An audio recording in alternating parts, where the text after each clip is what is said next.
Dahsyatnya ledakan di Dusun Sedeng, Desa Karangbendo, Kecamatan Ponggok, Kabupaten Blitar, Jawa Timur, pada Minggu 19 Februari lalu, memakan 4 korban jiwa dan belasan orang lainnya terluka. Setidaknya 25 rumah luluh lantak. Namun apa yang terjadi di Blitar itu adalah tragedi ledakan petasan yang terus berulang. Kasus ledakan petasan bahkan hampir setiap tahun terjadi. Misalnya di Cilacap pada awal Februari 2023, di Kabupaten Sleman dan Kediri pada Februari 2022. Kemudian Pasuruan pada Mei 2021. Peristiwa ini selalu memakan korban jiwa, luka-luka, dan kerugian material.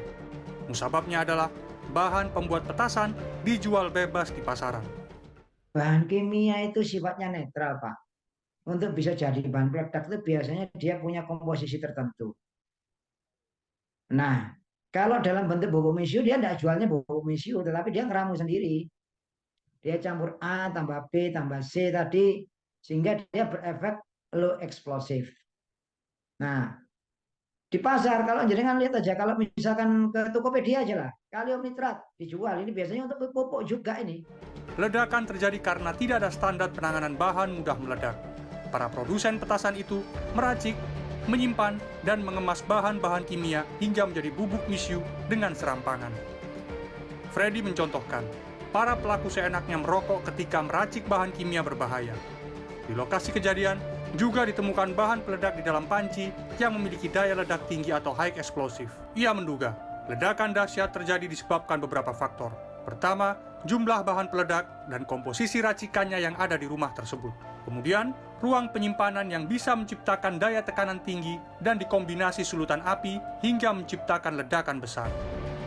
Dampak yang ditimbulkan bahan-bahan kimia ini bergantung pada pengetahuan dan niatan seseorang yang menguasainya. Jika salah penanganan, akan meledak seperti yang terjadi di Blitar, yang artinya ada unsur kelalaian. Namun jika memiliki niat jahat, bisa saja digunakan untuk aksi teror. Ada juga faktor tradisi yang bisa saja bertabrakan dengan hukum pidana. Persoalannya adalah bagi saya pribadi, dalam konteks bahwa sekarang ini itu menjelang Lebaran dan orang seringkali petasan itu menjadi tradisi yang bagi sebagian orang menjadi kewajiban yang harus dilaksanakan, maka di sini seakan-akan ada benturan nilai. Denny menjelaskan, karena adanya benturan nilai inilah, ia minta agar polisi berhati-hati dalam menentukan unsur pidana pada fenomena petasan secara umum sebagai sebuah tradisi. Meski begitu, ketika muncul korban jiwa dan kerugian, bisa berlaku pidana. Sebenarnya polisi juga seringkali menangkap produsen petasan. Pelaku biasanya dijerat pasal 1 ayat 1 Undang-Undang Darurat Nomor 12 Tahun 1951 dengan ancaman paling lama 20 tahun penjara. Pasal bisa bertambah bergantung pada niat. Misalnya, penggunaan bahan peledak ini untuk aksi teror. Tim Liputan, CNN Indonesia.